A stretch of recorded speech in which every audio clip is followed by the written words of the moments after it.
राधे राधे। नवरात्रे के 9वें दिन दुर्गा पूजा की आपको हार्दिक शुभकामनाएं। किसान भाइयों, फार्म टू फ्यूचर का प्लेटफॉर्म धान के खेत, धान की अवस्था कटने के लिए तैयार, खेतों की तैयारी का हो रहा है इंतजार। आगे जो एक किसान के सामने पूरा सीजन खड़ा है वो है रबी का सीजन। रबी के सीजन में तिलहन, दलहन जैसे फसलों की खेती की जाती है।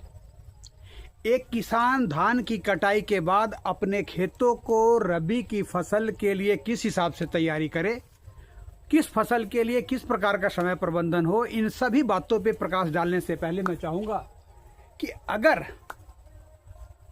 आपको मेरे इस प्लेटफॉर्म से जो वीडियोस या लाइव स्ट्रीम आपके लिए फ़ायदेमंद नज़र आते हों तो मेरे इस चैनल को लाइक करें, सब्सक्राइब करें और ज़्यादा से ज़्यादा लोगों के बीच में शेयर करें,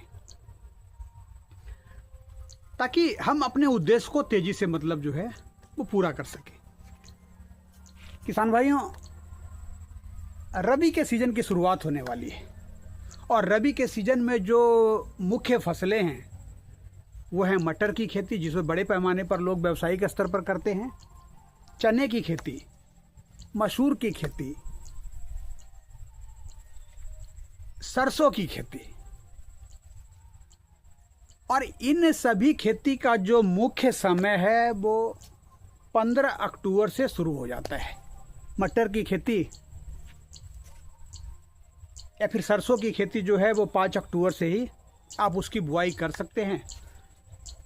लेकिन लगभग सभी फसल का जो समय है, रबी की फसल का जो समय है वो 15 अक्टूबर से उसकी शुरुआत हो जाती है और 15 नवंबर तक का जो समय है वो सही समय माना जाता है। हाँ, अगर कमर्शियल रूप से इनमें से किसी फसल की खेती एक किसान करता है तो उसकी अर्ली सोइंग करनी पड़ती है और अर्ली सोइंग में मटर की सोइंग का टाइम जो है वो 15 सितंबर से चालू हो जाता है। लेकिन अभी तक मौसम जो है वो बारिश कर रहा है तो कोई भी किसान जो है वो मटर की बुआई नहीं कर सका है, खेत तैयार नहीं हुए जुताई के लिए। अब एक किसान अपने खेतों की तैयारी किस हिसाब से करे, आज के इस वीडियो का सबसे मुख्य टॉपिक। जाहिर सी बात है कि खेतों में धान की फसल लगी हुई है, थोड़े बहुत खेत किसानों के खाली होंगे जिसमें धान की फसल नहीं होगी। जिन खेतों में धान की फसल लगी है, धान की कटाई होने के बाद काफ़ी मात्रा में धान के अवशेष जो है पराली के रूप में खेतों में रह जाते हैं। कई सारे किसान ऐसे हैं कि पराली में आग लगा देते हैं। लेकिन मैं बार बार कहता हूं कि ये एक किसानी के धर्म के खिलाफ है। अगर आपके खेतों में धान के अवशेष हैं तो उसको एक समान रूप से खेतों में मजदूरों की सहायता से फैला दें। फैलाने के बाद ट्रैक्टर से, रोटावेटर से एक अच्छी जुताई अपने खेतों में करवाएं। एक बार में अगर आपके खेत तैयार नहीं होते हैं तो दूसरी जुताई करवाएं। इसमें आपका मुख्य उद्देश्य ये होना चाहिए कि जो धान की अवशेष हैं, फसल अवशेष हैं, वो मिट्टी में पूरी तरह से मिल जाएं। आपकी मिट्टी जो है वो छोटे छोटे टुकड़ों में विभक्त हो जाए और फिर जाकर अपने खेतों में पाटा लगाएं।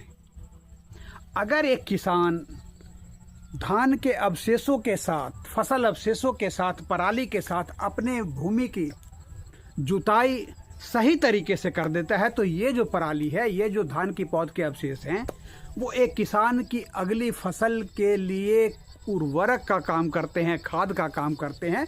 और यहाँ पे किसान को उस खाद का इस्तेमाल करने से चूकना नहीं चाहिए। इसलिए रबी के किसी भी फसल की बुआई से पहले अपने खेतों की अच्छी तरह से जुताई करवाएं। तब जाकर रबी की फसल की बुआई करें।